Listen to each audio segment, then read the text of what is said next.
wabarakatuh. Perkenalkan, nama saya Dinda Fazila, NPM 191400036,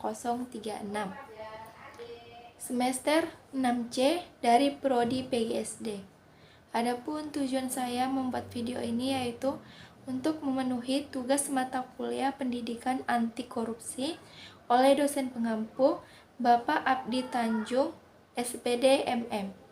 Adapun tugasnya yaitu membuat video kesimpulan dari materi pertemuan kedua. Adapun yang pertama yaitu pengertian korupsi secara teoritis.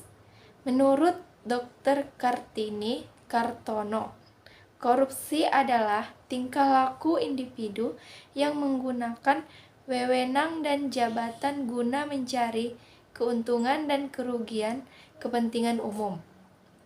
Menurut saya sendiri, tindakan korupsi merupakan tindakan di mana para pejabat publik menggelapkan uang untuk kepribadian sendiri sebagai pemuas kebutuhan dalam kehidupannya.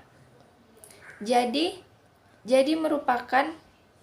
korupsi merupakan gejala salah pakai atau salah urus dari kekuasaan demi keuntungan pribadi.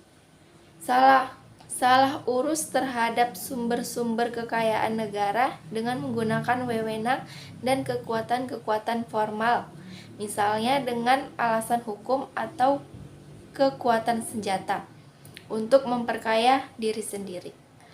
Adapun yang kedua yaitu tindak pidana korupsi dalam perspektif normatif. Memperhatikan Undang-Undang Nomor 31 Tahun 1999, Undang-Undang Nomor 20 Tahun 2001, maka tindak pidana korupsi itu dapat dilihat dari dua segi, yaitu korupsi aktif dan korupsi pasif. Adapun yang dimaksud dengan korupsi aktif adalah sebagai berikut. Secara melawan hukum, memperdaya diri sendiri atau orang lain atau korporasi yang dapat merugikan keuangan negara atau perekonomian negara. Pasal 2 Undang-Undang Nomor 31 Tahun 1999. Dengan tujuan menguntungkan diri sendiri atau orang lain atau korporasi yang menyalahgunakan kewenangan, kesempatan atau dapat merugikan keuangan negara atau perekonomian. Negara. Pasal 3 Undang-Undang Nomor 31 Tahun 1999 memberi hadiah kepada pegawai negeri dengan mengingat kekuasaan atau kewenangan yang melekat pada jabatan atau kedudukannya, atau oleh pemberi hadiah atau janji dianggap melekat pada jabatan atau kedudukan tersebut. Pasal 4 Undang-Undang Nomor 31 Tahun 1999. Peraturan-peraturan tentang pemberantasan korupsi silih berganti. Selalu orang yang belakangan yang memperbaiki dan menambahkan. Namun, korupsi dalam segala bentuknya dirasakan masih tetap merajalela. Istilah korupsi sebagai istilah hukum.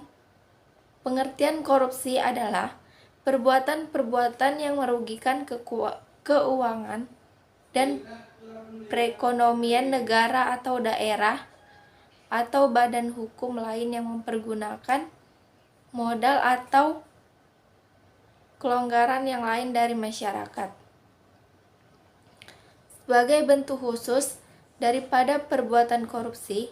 Oleh karena itu, negara memandang bahwa perbuatan atau tindak pidana korupsi telah masuk dan menjadi suatu perbuatan pidana korupsi yang selama ini terjadi secara meluas, tidak hanya merugikan keuangan negara dan daerah, tetapi juga telah merupakan pelanggaran terhadap hak-hak sosial dan ekonomi masyarakat secara luas.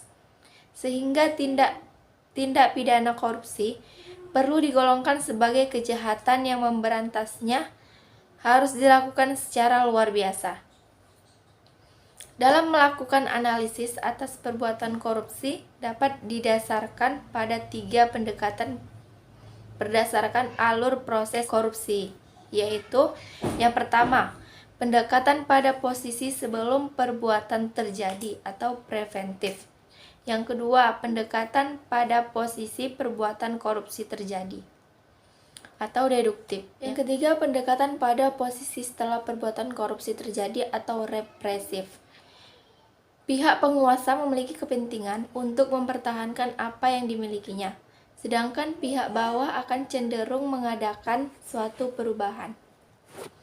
Bisa saja orang yang melakukan tindak korupsi yang berada pada kelas atas mempertahankan jabatan dan wewenang yang dimilikinya, sedangkan pihak yang berada pada kelas bawah ingin melakukan perubahan atas tindakan pihak kelas atas yang dianggap menyalahgunakan kekuasaan dan wewenang untuk kepentingan pribadi, sehingga pihak bawah merasa keadilan negara terhadap rakyat kelas bawah kurang, serta tindakan tersebut dianggap merugikan mereka karena hak keuangan negara yang harusnya digunakan untuk mensejahterakan mereka digelapkan oleh pihak kelas atas